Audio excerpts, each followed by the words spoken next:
요즘 우리 목회자들이 주로 하는 일은 말씀을 보는 일입니다.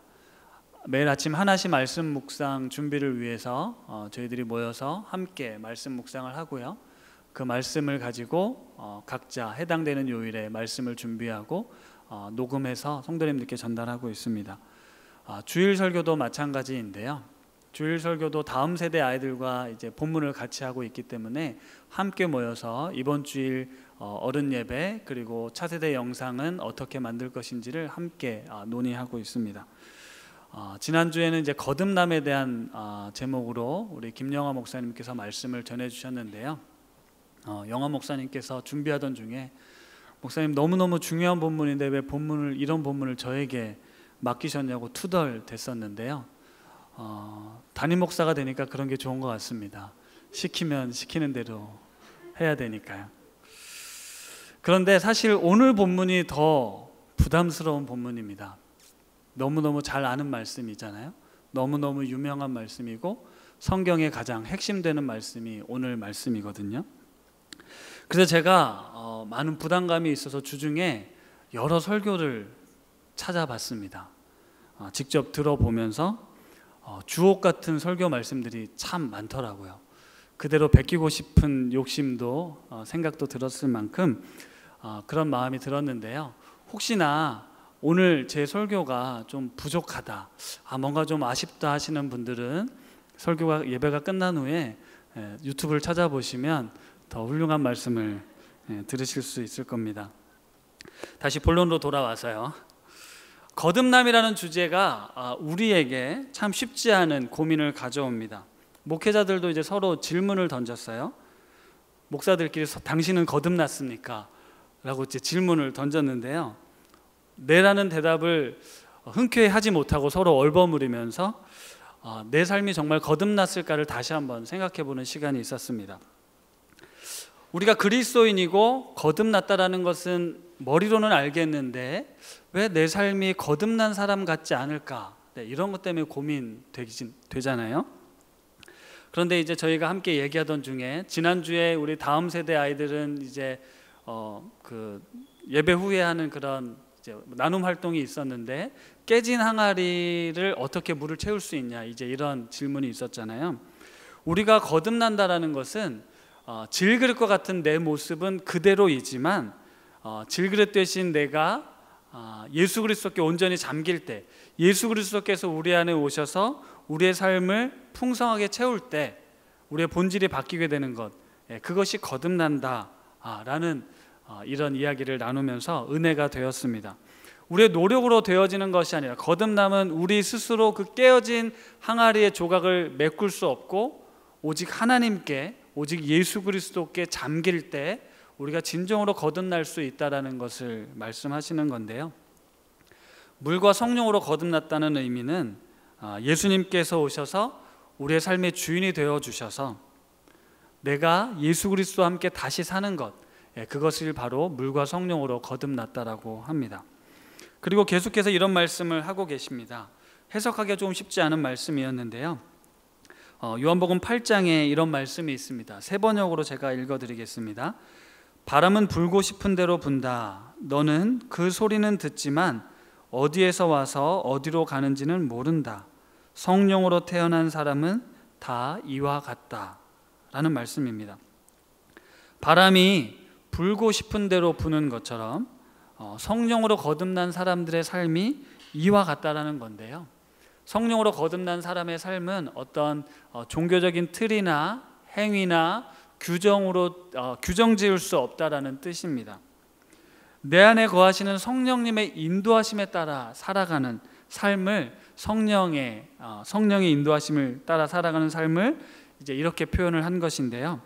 거듭났다라고 하는 것은 어떤 종교적인 행위나 율법을 완벽하게 지키는 그런 로봇과 같은 존재가 아니라 이 하나님의 주권, 우리의 주인 되시고 우리를 다스리시는 그 하나님의 주권을 인정하고 주님 안에서 진리 안에서 자유함을 누리며 살아가는 것, 그것을 물과 성령으로 거듭난 바람처럼 왔다 바람처럼 가는, 분명 존재하는 것은 알겠는데 그 근원이 어디고 어디로 갈지를 모르는 것, 그 그런 뜻이라고 합니다. 당시 유대인들은 이 율법이라는 것에 매여서 또는 종교적인 규정과 관습을 철저하게 지킴으로써 구원을 얻는다라고 생각을 했습니다. 다시 말하면 거듭난다라는 것이 그들의 이해 속에서는 하나님이 말씀하신 그 틀을 그대로 지키는 것, 그것이라고 생각을 했다라는 거죠. 하지만 하나님께서는 성전 안에만 갇혀 계시는 분이 아니고 온 우주 만물을 섭리 가운데 통치하고 다스리시는 분이시기 때문에 때로는 우리의 이해를 넘어서고 우리가 통제할 수 없는 분이라는 것입니다. 그래서 우리에게 필요한 것이, 절대적으로 필요한 것이 바로 이 믿음입니다. 하나님의 주권을 믿는 믿음, 나의 주인이 하나님이시라는 믿음, 이것이 우리에게 필요합니다. 그래서 어떤 상황에서도 어떤 환경에서도 하나님이, 나를 잘 아시는 하나님께서 나와 함께 하신다는 사실이 오늘 이 시간을 우리가 누리며 행복하게 살아갈 수 있게 하고 자유함을 누릴 수 있게 하는 것이죠. 니고데모가 다시 묻습니다. 아니, 예수님, 어떻게 그런 일이 있을 수 있습니까? 거듭남에 대한 질문이었죠. 이런 니고데모의 질문에 예수님께서 10절부터 21절까지 길게 대답을 해주시는데요.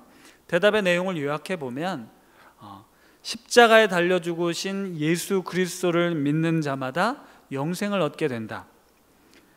이 영생을 얻는 것이 바로 거듭난 것이라고 할 수 있는데, 우리가 거듭난 그리스도인이라면 우리는 예수 그리스도로 말미암아 영원한 생명을 얻게 되었다라는 것을 이제 니고데모에게 들려주시고 오늘 우리에게도 들려주시는 겁니다. 그래서 우리가 가장 잘 아는 이 요한복음 3장 16절 말씀이 있는 건데요. 우리 방송으로 보시는 분들도 한번 따라해 보시기 바랍니다. 제가 이 구절을 외워보겠습니다.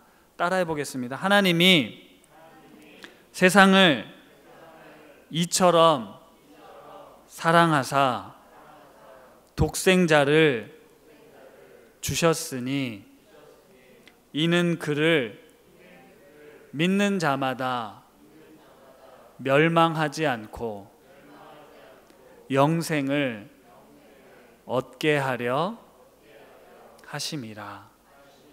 하나님이 세상을 이처럼 사랑하사 독생자를 주셨으니 이는 그를 믿는 자마다 멸망하지 않고 영생을 얻게 하려 하심이라. 아멘. 복음 중에 복음이고, 이 성경 말씀을 압축했을 때 결국 남게 된다는 그 말씀이 바로 요한복음 3장 16절의 말씀입니다. 우리가 구원받은 하나님의 자녀로 영원한 생명을 누릴 수 있게 된 것도 이 말씀 때문입니다. 예수 그리스도를 믿는 자마다 멸망하지 않고 영생을 얻게 될 줄로 믿습니다. 그런데 우리가 잘 아는 이 구절의 뒷부분 17절 말씀도 참 중요한 말씀입니다. 그래서 우리가 이번 달 암송 구절을 3장 16절에서 멈추지 않고 17절까지로 정했는데요. 앞으로 우리 교회 성도님들은 이 3장 16절을 떠올릴 때 자연스럽게 17절 말씀도 떠오르게 될 것입니다. 우리의 신앙, 우리의 믿음이 이 16절에서 머무르지 않고 17절에까지 나아가야 하는데요. 어쩌면 지금까지 살아왔던 우리의 신앙생활이 이 말씀을 통해 다시 새롭게 거듭나야 할지도 모르겠습니다. 그래서 17절 말씀도 한번 우리 암송해 보도록 하겠습니다. 하나님이 그 아들을 세상에 보내신 것은 세상을 심판하려 하심이 아니요 그로 말미암아 세상이 구원을 받게 하려 하심이라. 아멘.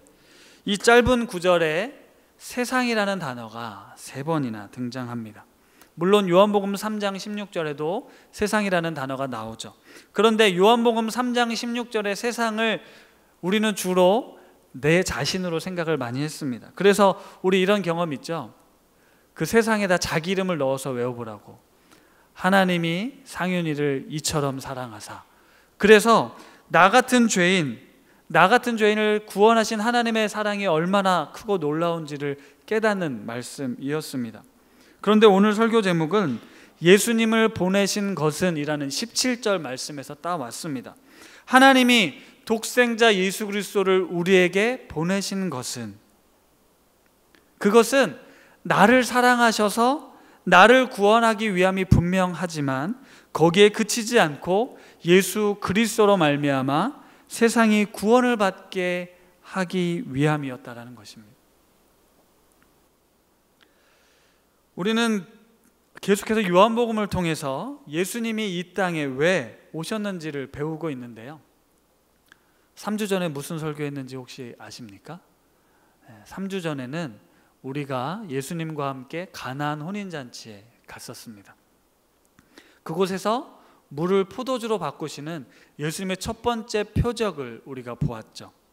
단순히 기적을 베푸신 것뿐만 아니라 우리 목사님을 통해서 들렸던 말씀은 동행한 제자들에게 예수 그리스도와 함께, 나와 함께 새로운 삶이 너희들에게 시작됐는데 그 삶은 마치 천국 잔치와 같다.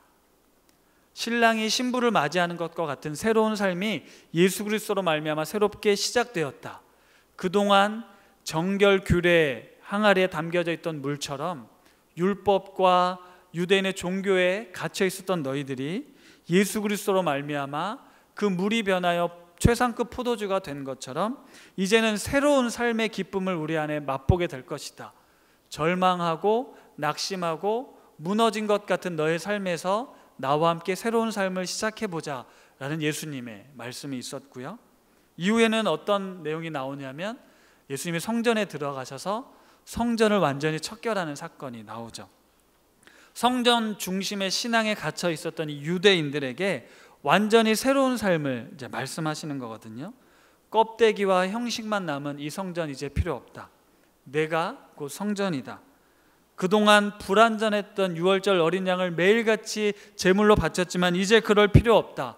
내가 십자가에서 완전한 제물이 되어 너희들이 이제 하나님께로 나아가는 길을 내가 완전히 열어줄 것이다 라고 말씀하시는 겁니다. 내가 있는 곳, 예수 그리스도와 함께하는 그곳이 바로 성전이 될 것이다.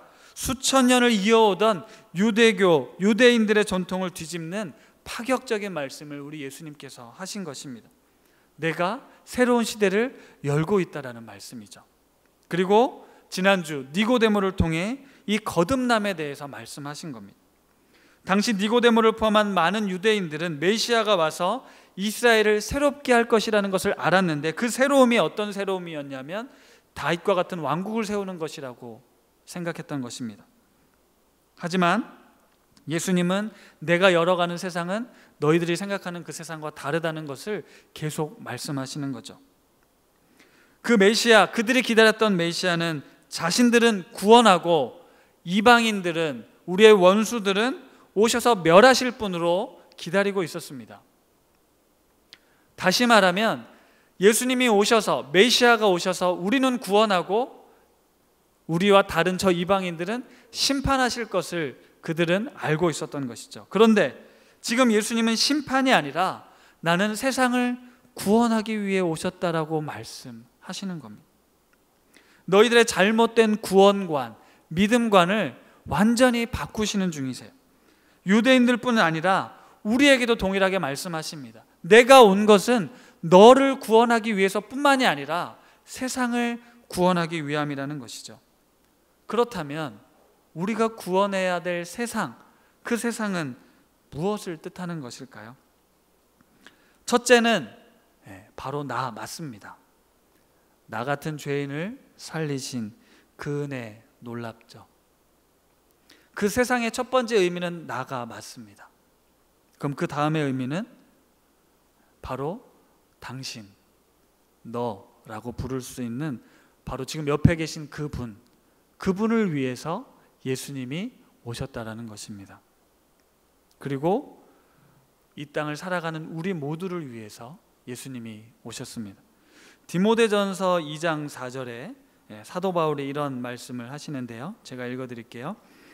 하나님은 모든 사람이 구원을 받으며 진리를 아는 데 이르기를 원하시느니라.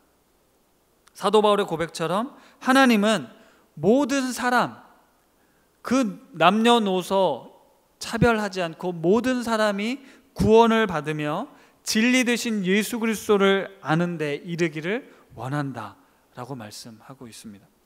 하나님께서는 그래서 우리 모든 사람이 구원을 얻을 수 있는 방법을 주셨습니다. 그게 바로 예수 그리스도죠. 그런데 죄 가운데 있는 우리는 어둠을 더 사랑해서 빛 되신 주님께로 나아가지 않습니다. 그래서 예수님을 믿지 않고 어둠 가운데 있는 그 사람들, 어둠 가운데 이미 거하고 있는 그들은 심판을 받은 것이라고 말씀하십니다. 요즘 세간을 들썩이는 이 N번방 사건 아실 것입니다. 아무도 모르는 곳에서 자신만이 알고 있다고 생각하고 그 어둡고 음침한 세상에서 온갖 파렴치한 죄악이 저지르고 있는 그곳에서 아무런 죄책감 없이 함께 동조하고 있었던 수많은 사람들을 보십시오. 우리가 사는 세상은 이처럼 어두움에 빠져서, 어두움의 즐거움에 빠져서, 어두움의 쾌락에 빠져서 빠져나오지 않고 살아가는 이들이 너무나도 많습니다. 하나님이 말씀하시는 세상, 이 세상은 바로 그들에게까지도 포함입니다. 이들이 빛 가운데나 나와 참된 자유를 얻게 하는 것, 그것이 바로 예수님을 이 땅에 보내신 하나님의 목적이라는 거죠. 뿐만이 아닙니다. 그런 파렴치한 죄인들 뿐만 아니라 하나님을 알지 못한 채 살아가는 이 땅의 수많은 사람들, 하나님 없이도 살아가는데 아무런 문제나 어려움을 느끼지 않는 사람들, 그저 이 세상의 부와 즐거움과 명예를 추구하며 내가 가진 것들을 누리고 하나님 없이 살아가는 사람들, 그 사람들도 하나님을 알지 못하기에 이미 심판을 받은 것이라고 합니다. 나중에 죽어서 지옥 가는 것을 의미하지 않고 지금 우리 가운데 오신 예수 그리스도를 만나지 못하고 영접하지 못한 이들 역시도 이미 심판을 받은 것이라는 말씀입니다.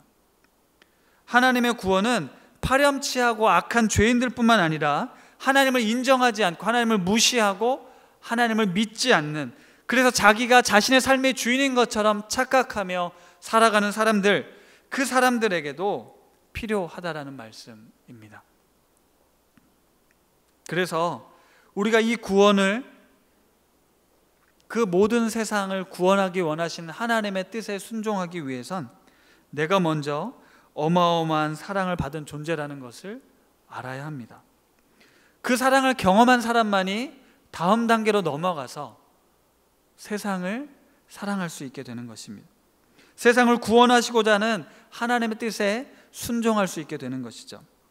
우리가 받은 이 구원은 결코 나만을 위한 구원이 아닙니다. 우리가 매번 실패하고 또 넘어지고 쓰러져서 하나님 앞에 나와, 이 십자가 앞에 나와 울고 불고 회개하며 내가 잘못했습니다, 나를 고쳐주십시오, 나를 새롭게 해주십시오, 그래서 저 십자가의 은혜 앞에 다시 회복되어 내가 다시는 주님을 배반하지 않고 주님만 사랑하겠습니다, 이렇게 회복해 주시려고 이 십자가가 있는 것이 아닙니다. 내 주위를 돌아볼 여유도 없이 그저 나에게만 몰입되어서 나의 구원만을 위해 이 십자가가 달린 것이 아닙니다. 내가 너를 구원한 그 사실은 변함없고 내가 너를 사랑하는 그 사실은 변함이 없다. 그러니 너도 내가 그런 것처럼 너의 남편을, 너의 아내를, 너의 부모님을, 너의 자녀를 사랑해라. 내 이웃과 내 직장 동료와 같은 교회 성도, 그리고 너와 아무런 상관없는 이 세상 사람들을 사랑해라. 이 세상을 구원하는 것이 예수님을 보내신 하나님의 목적이라는 것입니다. 우리 교회 비전은 하나님의 나라를 세우는 공동체입니다. 단지 하나님의 나라를 이 높은 뜻 우신교에 세우려는 것이 아니고 여러분들이 살아가고 있는 삶의 현장, 그곳에 하나님의 나라를 세우는 비전을 갖고 있습니다. 그 첫 시작이 어디일까요? 바로 우리의 가정입니다. 코로나19로 우리의 가정은 정말 절호의 기회를 맞이했습니다. 절호의 기회가 위기인 가정들도 분명 있을 것입니다. 하지만 이 기회를 잘 활용해 보십시오. 어색하지만 가족들이 함께 모여 말씀을 나누고 함께 찬양하고 서로 기도해 보십시오. 거기서부터 우리의 성전을 세워가야 합니다. 지금 옆에 있는 여러분의 그 가족들은 하나님께서 나를 위해 보내신 선물입니다. 아니, 나를 위해 보내신 선물이 아니라 반대인 것 같습니다. 내가 목적이 되어서는 안 되고 상대방이 목적이 되어야 할 것 같습니다. 하나님이 당신을 위해 나를 선물로 보내신 것입니다. 세상을 나를 중심으로 해서 돌리시면 안 됩니다. 하나님을 중심으로 내가 돌아가야 합니다. 중심된 자리에서 내가 내려오고 그 자리에 예수님을 모셔드릴 때 우리는 나를 위해 나에게 집중해 주기를 바라기보다 예수님을 통해 상대방을, 세상을 바라보게 됩니다. 철저하게 내가 먼저 사랑하십시오. 섬기십시오. 내 안에 계신 예수 그리스도로 말미암아 그렇게 사십시오. 물론 쉽지 않습니다. 어려운 분들이 있습니다. 도저히 안 되는 상황들이 있겠죠. 안 된다면 그땐 좀 멈추시고 때를 기다리시기 바랍니다. 억지로 해야 될 때도 있지만 도저히 할 수 없을 때는 멈춰야 됩니다. 그리고 그럴수록 더욱 주님을 사모하고 찾고 구하십시오. 내 힘으로 할 수 있는 것이 아니기 때문에 하나님께서 나를 통해 그 일들을 하실 수 있도록 우리의 삶의 주인된 권리를 계속해서 올려드리시기를 바랍니다. 그리고 이미 수없이 많은 실패를 경험한 가정들이 있을 겁니다. 아니, 그런 가정이 정말 많습니다. 하나님도 어찌할 수 없는 인간들이 있죠. 내가 아무리 그리스도의 마음으로 사랑하고 섬기려 해도 되지 않는 분들이 있습니다. 그렇다면 그들의 영혼을 불쌍히 여기며 자기 행위가 악하여 빛보다 어둠을 더 사랑하는 그들을 위해 기도해 주시기 바랍니다. 내가 할 수 없는 영역이라면 기도하십시오. 하나님께서 그 영혼을 만지시기를 위해서 말입니다. 성령의 역사는 언제 어떻게 일어날지 모릅니다. 하나님의 때 하나님의 방법에 맡기시고 우리는 그저 나에게 지금 하시는 그 말씀에 순종하실 수 있기를 바랍니다. 그 말씀하실 수 있도록 듣는 자세가 되어 있다면 우리에게 말씀하시는 그 음성에 듣고 순종하시기를 바랍니다. 그리고 그런 실패나 어떤 좌절이나 그런 삶의 상처들 때문에 내 삶을, 내 영혼을 저 깊은 수렁으로 끌고 가지 마시기 바랍니다. 왜냐하면 하나님은 그럼에도 불구하고 나를 변함없이 사랑하시는 분이시기 때문에 그런 나를 위해 구원하시려고, 나를 그 수렁에서 건져내시려고 예수 그리스도를 보내셨습니다. 그분은 여전히 나를 사랑하십니다. 내 삶의 모습이 비록 초라하고 무언가 얻은 것이 없는 것 같고 실패한 것 같은 그 시간, 그 자리에서 우리 주님은 찾아오셔서 우리를 건져내시고 우리를 구원하기 위해 이 땅에 오신 것입니다. 그분은 나를 정죄하지 않으십니다. 왜냐하면 하나님은 이미 나를 잘 아시기 때문에, 나의 죄성과 나의 연약함을 이미 잘 알고 계시기 때문에 내가 그럴 수 있다는 것을 충분히 알고 다시 용납하시고 다시 구원하시는 분이십니다. 이스라엘 백성이 40년간 광야에서 하나님이 먹이시고 입히시고 지켜주셨잖아요. 무려 40년간을 매일같이 먹이시고 입히신 하나님의 손길을 경험했으면서도 이스라엘은 달라지지 않았습니다. 출애굽한 이후에 홍해를 가른 기적을 본 이후에도 불평하고 우리가 죽게 되었다라고 하고 차라리 애굽에서 죽는 게 나았다라고 이야기했던 그들은 가나안 땅 앞에서도 여전히 불평하고 원망했던 사람들이었습니다. 하지만 하나님은 그런 이스라엘 백성을, 그런 우리를 잘 아셨기 때문에 다시 품고 인내하시며 용서하시고 구원하셨습니다. 가정은 저에게 있어서도 16절 말씀을 통한 이 구원의 감격을 가지고 살아가는 저에게 17절의 삶을 살아가는 현장입니다. 예를 들어 보겠습니다. 나와 다른 존재인 아내가 있습니다. 아내와 나 사이에는 예수 그리스도가 있죠. 예수님께서는 우리 아내를 구원하기 위해 이 땅에 오셨습니다. 예수님은 오셔서 아내를 심판하지 않으십니다. 구원하십니다. 그런데 왜 내가 아내를 심판합니까? 아내의 삶을 구원하시고자 하는 예수님의 뜻대로 내가 함께 해야 하는 것 아니겠습니까? 아내뿐이 아닙니다. 우리 자녀들도 마찬가지입니다. 저는 아이들이 똑같은 잘못을 반복하면 화가 납니다. 아무리 이야기를 해도 고쳐지지 않는 모습을 보면 얘네가 나를 무시하나? 나를 우습게 하나? 이러면서 화가 치밀어 오르죠. 그런데 우리 아이들이 동생들과 지낼 때도 똑같이 합니다. 동생들이 내 말을 안 듣는다고, 나를 무시한다고 짜증내고 화를 내고 때론 때리죠. 그 모습을 보면 제가 또 폭발을 합니다. 그리고 제가 뭐라고 하는 줄 아세요? 너도 그랬다.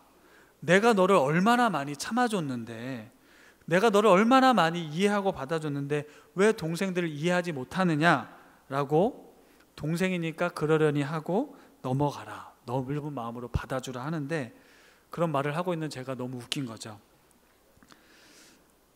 나도 그렇게 잘 못하는데 아이들에게 그런 걸 요구하고 있다는 거예요. 그런데 우리는 육신의 부모된 우리들은 자녀들을 그렇게밖에 할 수 없는데, 하나님은 우리가 그런 존재라는 걸 알고 끝까지 받아주고 용서하는 분이시더라고요. 우리의 형제들, 우리 부모님들 마찬가지입니다. 그 사이에 예수 그리스도가 있고 예수 그리스도께서 그들을 구원하기 위해 이 땅에 오셨기에 우리도 내가 먼저 구원을 받았다면 우리도 그 사명을 감당해야 하는 거죠. 그런데 이번 설교를 준비하면서 제가 전혀 생각지 못했던 사실을 발견했습니다. 성경책을 한번 가지고 계신 분들은 보시면 여기서 말하는 17절에 나오는 심판의 의미가 뭔지 아시나요? 제 성경책 이게 보면 심판 옆에 이렇게 숫자가 있으면서 밑에 각주가 있습니다. 심판이라는 단어가 정죄라고도 번역이 된다라는 거예요. 그래서 요한복음에 나오는 이 심판이라는 단어를 쫙 검색을 했더니 총 14번이 나오는데, 요한복음 3장에 사용된 이 심판이라는 단어는 이 원어가 크리네라는 단어인데요, 이제 정죄하다, 이제 비난하다라고 해석을 하고 있는 거예요.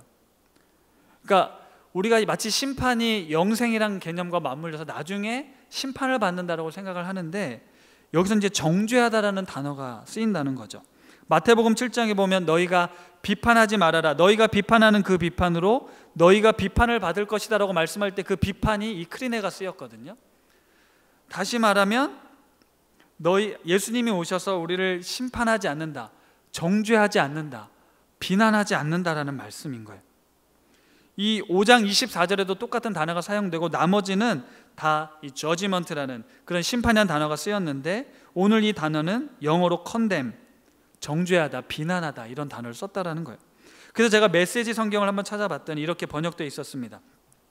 하나님께서 아들을 보내신 것은 세상을 정죄하고 손가락질해서 세상이 얼마나 악한지 일러주시려는 것이 아니라 아들이 온 것은 세상을 구원하고 다시 바로잡으려는 것이다 라는 말씀이에요. 제가 좀 충격을 받았습니다. 예수님을 보내신 하나님의 뜻은 이 세상이 얼마나 악한지, 죄악으로 가득한지 비난하고 지적하려는 것이 아니다라는 거예요. 예수님이 오시는 것은 우리가 예수 그리스도를 만남을 통해서 옆 사람이, 저 사람들이 얼마나 악하고 미련하고 어리석고 부족한지를 정죄하려고 오신 게 아니라는 거예요. 그런데 우리는 너무너무 많이 서로를 정죄하고 잘못을 지적하는 데 익숙하지 않으십니까? 요즘 인터넷상 나오는 수많은 사건들을 보면서 수많은 사람들이 나와 상관없는 그 사람을, 그 내용을 깊이 알지도 못하면서 정죄하고 비난하고 죽이는 일들을 하고 있습니다. 모두가 심판자가 되고 비난과 비판을 계속해서 확산해 가고 있는 게 지금 우리가 살고 있는 세상의 모습이더라고요. 우리도 별반 다르지 않습니다. 하나님께서는 이미 죄로 말미암아 우리가 죄악으로 가득 차 있는 것을 알고 있죠. 그래서 그것을 구원하고 다시 바로잡으려고 예수님을 보내셨다는 겁니다. 코로나19로 우리 모두가 지치고 각자 어려움이 있고 힘들고 그래서 스트레스가 쌓이고 날카로워집니다. 그런 우리에게 서로가 서로에게 구원이 되어줄 수 있는 존재가 되면 좋겠다 싶습니다. 사랑하는 성도 여러분, 구원은 죽고 난 뒤 영원히 사는 것만을 의미하지 않는다고 했습니다. 구원은 나의 본래적인 의미, 나의 본래적인 존재의 가치를 다시 회복하는 것이라고 할 수 있는데요, 죄로 말미암아 깨어진 하나님의 형상을 회복하는 것, 그것이 바로 구원입니다. 십자가 사건을 통해 하나님은 깨어진 관계를 회복하시고 우리를 구원하셨습니다. 그것은 나의 외모나 나의 학벌이나 나의 능력이나 나의 재력, 나의 사회적 지위와 상관이 없습니다.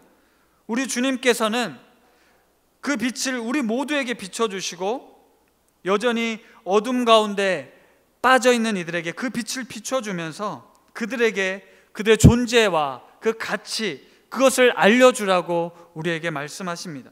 물론 실수하고 잘못을 저지를 수 있지만 그것을 비난하고 정죄하는 것에서 그치는 것이 아니라 그들을 구원하라고 말씀하고 있는 것이죠.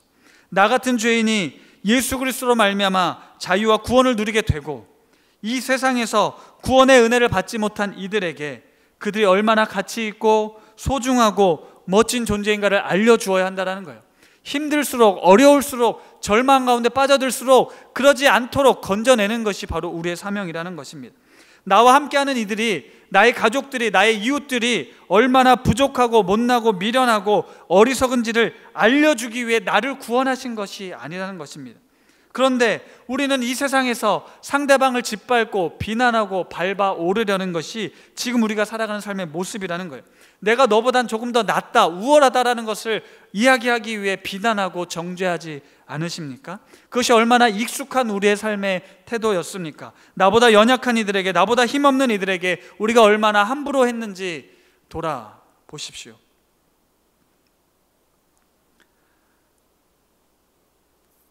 우리 가정 안에서 예수 그리스도를 믿는 믿음으로 인해 거듭나게 되길 바라고, 거듭난 우리의 삶에 하나님의 나라가 임하는 은혜가 부어지기를 간절히 소망합니다. 그리고 우리 교회가, 우리 높은 뜻 우신교회가 각자 자신들의 의로 가득 차서 다른 사람을 정죄하고 구분짓고 비난하는, 판단하지 않기를 원합니다. 내 안에 자리 잡은 이 높은 뜻이라는 기준과 잣대로 누군가를 비난하고 정죄하는 용도로 사용하지 마시고, 우리 모두가 똑같이 구원이 필요한 죄인이라는 사실을 기억하고 서로 안에 있는 예수 그리스도 하나님의 형상을 볼 수 있는 우리 공동체가 되기를 간절히 바랍니다. 그리고 우리가 살아가는 세상으로 나아가십시오. 지금 코로나19로 교회가 세상의 주목을 받고 있습니다. 예배를 방해하는 사단의 계략이라고 말하는 분들도 계시고, 이런 기회에 교회가 지난 삶을 벗어버리고 새롭게 변화해야 한다 말씀하는 분들도 계십니다. 교회 중심, 성전 중심, 예배당 중심의 한국교회 목회 방향이 어쩌면 이런 기회에 보다 더 가정으로, 이웃으로, 세상으로 다가가야 할 때가 아닌가 싶습니다. 교회가 약해지고 성도들의 신앙이 약해지는 것이 아니라 마치 다윗이 골리앗과 맞서 싸우는 전장에 나갔던 것처럼 이 세상에 나아가 우리가 감히 맞서지 못하고 이곳에서만 쌓아 올리려 했던 하나님의 나라를 그 골리앗과 같은 세상 속에 나아가 그곳에 예수 그리스도의 살아계심을 선포하고 하나님의 나라를 세워야 하지 않겠습니까? 우리 성도님들이, 우리 교회가 그런 교회가 되기를 원합니다. 하나님이 그 아들을 세상에 보내신 것은 세상을 심판하려 하심이 아니요 그로 말미암아 세상이 구원을 받게 하려 하심이라. 이러한 놀라운 은혜가 우리 삶에 부어지기를 간절히 기도합니다. 우리가 함께 이 찬양을 부르려고 하는데요, 예수는 내 힘이요 내 기쁨이라는 찬양입니다. 제가 먼저 가사를 한번 불러드리겠습니다. 그리고 함께 찬양팀과 함께 찬양하겠는데요, 예수는 내 힘이요 나의 기쁨, 내 참 소망. 그 이름의 생명이 내 삶의 이유라. 내가 사나 죽으나 그 이름을 위하여 내 모든 것 다 드리니 나를 받으소서. 오직 주만 따라갑니다. 오직 주만 높임 받으소서. 내 평생에 그 이름을, 그의 선하심을 세상에 노래합니다. 그 이름의 크신 능력, 영원한 생명이 내 삶의 이유가 되십니다.